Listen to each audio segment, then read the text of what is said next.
All right, we have one more initial value problem here, but this time we are starting a level deeper. We are given the second derivative, y double prime is equal to 6x. And we are also given some text that x as our initial conditions. Let's decode this together. First, it tells us that at x is equal to 0, the graph passes through y is equal to 1. So this is our first initial value, which says y0 is equal to 1. Then it says that the graph has a horizontal tangent at the same point. So what does a horizontal tangent actually mean? A horizontal line has a slope of 0.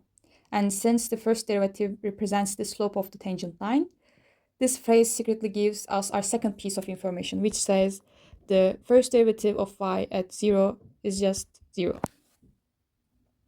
Okay, so our initial point is x is equal to 0, and our two clues are y0 is 1 and y prime 0 is 0. So why do we need two clues this time? So because we are dealing with a second order differential equation here, we have to take the integral twice to get back to our original function y. So this means we are going to generate two separate constants, c1 and c2, and to fix two unknown constants into a specific path, we absolutely need two pieces of initial information. Let's start integrating and see. Our second derivative is y double prime is equal to 6x. To find the first derivative, we will take the integrate of y double prime. So this will be equal to, using the power rule, we will add 1 to the exponent here, comes 2, and divide by 2, and don't forget our first constant c1. So this will be equal to 3x squared plus the constant c1. Okay. Now we integrate one more time to find our original function y.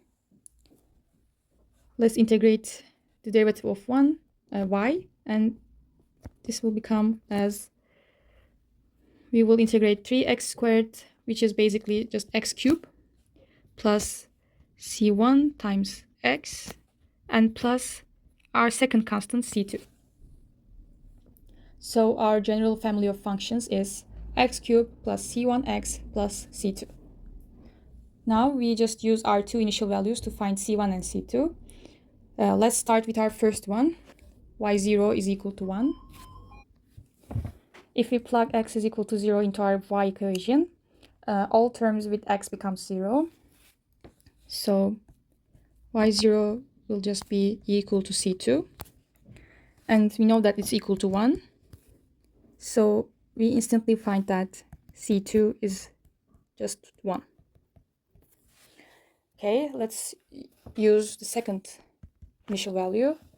Y prime 0 is equal to 0. We plug x is equal to 0 into our y prime equation here. Then this will become